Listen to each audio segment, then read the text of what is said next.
Hey guys, Seamus here, back again with another update on our psychedelic group build hosted by Dan Lamont. Right, we're doing a Cobra, the 427. Now, we've all got it in mock up stage here at the minute. Now, still a few other things we've done. Drive shaft has to go in, your pulleys and your cooling fan, and a lot of hoses has to go on top, plus to do all the plug leads and so forth. A couple of wee bits have to go on. And as I say, it's just a really mock-up stage here at the minute. The wheels are just on the spindles, axles at the minute. There's no knockoffs put on anywhere just at the minute. Because I'm not too sure what way the body's going to fit over the wheels.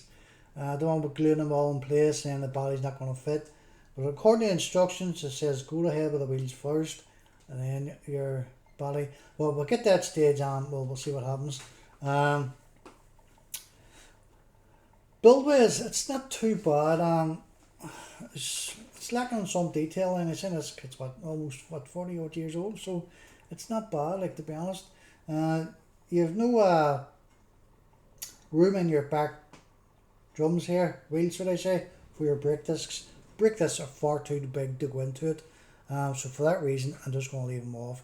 If you're going to start cutting into them, it's just going to really look daft. So as I say, for that reason, it's just going to keep them off. You're not really going to see them anyhow because the wheels themselves are a bit different from the front. You can see through the front ones, but you can't see through the back ones, in the sense that if you put the the brake discs on, you're not going to see them anyhow. So we just left them off. Axle drive shaft has to go in. We've done our shocks back and front gloss red with the black white to separate the springs, if you know what I mean. Done our stacks here, trumpets, or whatever you want to call them, the candy red. I was considering doing the whole car candy red, but I've changed my mind the last minute here. My paint has come in. I'm going to get in the primer some stage today and get the top coat on over the weekend. Done our centers of the rims. We broke them down in their reddish colour, just to tie in with the theme. Done our gearbox to gloss red. That there's from Revel colour it is. Got an oil filter in, there's a wee dazzle to go into that. So wee small bits to go on the end here next to the anti-roll bar and so forth. That's done the gloss red from Revel as well. And then our main rod here goes across to your steering rod. That's all done the gloss red as well. The front cooler is done Valero metal colour, dark aluminium, which is this one here. It's a nice colour. The whole chassis overall was done in gunmetal, flat. And debating whether to give it a satin or a gloss coat. I just don't know what to do just yet. I'm going to break it down here and have to see what it's like underside, so bear with you, back in a second. Right, here you go. How's the breakdown of it? And as I say, there's still a few other things to be done before start gluing things all in place. Mainly the engine and the front end. Here's another bar to go on, I'll show you in a second of this one here. So that was underside. So the chassis wasn't too bad. We've done it the gunmetal, as you can see. A few detailed painting parts we painted separate there, so we'll do that when we come to it. There's actually another part that goes over this here, fits over it, so I've left that off intentionally. All my lights and resistors and so forth are going to be in that before we put our box on and get that painted, so there'll be no real wires hanging about anywhere.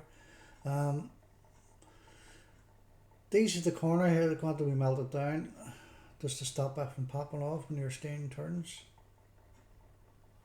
I was considering on putting real springs into it, but the more I think about it, you're just going to have to cut into the chassis here at the front, and it's just going to weaken everything no matter how well you glue it together. So we just decided to leave it well alone, and for that reason we stuck with the original suspension parts and just painted them and give them a bit of a wash just to highlight the springs themselves. We're getting the interior all flat sometime this afternoon. The receipts have been done as well, and our door cards. So the wheels didn't have too bad. We broke them down over the the red and the chrome itself. Then we highlighted those tires there a few days back, just with the no needle out of the airbrush gun, because there was no decals in this kit for your tires. Our wee engine wasn't too bad. Multi-part as you'll know. We done our gearbox all the gloss red, and kept our heads the chrome. I might just dull the chrome down it slightly so I can clear us up a bit. So still our spark plug leads, they all have to go in. There's a couple of wee caps on your cam covers and so forth, and some more detail painting we've done, and then our fan pulley and so forth. A little bit done too. There's a wee dazzle goes on to your oil filter. Our manifolds have to go on, a few other bits and pieces. So we're going for the 4 double, should I say? Yeah, 4. Let's come with the sides there rather than just a single unit. I thought these were more attractive looking. So we'll get these all flattened down a bit more before we get them in the paint. And there's the other parts of the heads. They have to be painted too before we get them all glued on. So here you go, guys. That's a quick update. Well, it's not quick. There's almost 7 minutes we're coming up to. So it's starting to take shape. So we're going to get our body into paint here, and hopefully it'll look nice when it's all done. Well, we've got a visitor up on the bench here. Where is he? Say hello. Ghost? Where's Max? Is he on the table sleeping? Yeah, our cat's on the table sleeping. But anyway, there you go, guys. Quick update on our psychedelic build hosted by Dan the Man. So thanks for watching, guys. Have a good weekend, and we'll speak to you all later. Bye.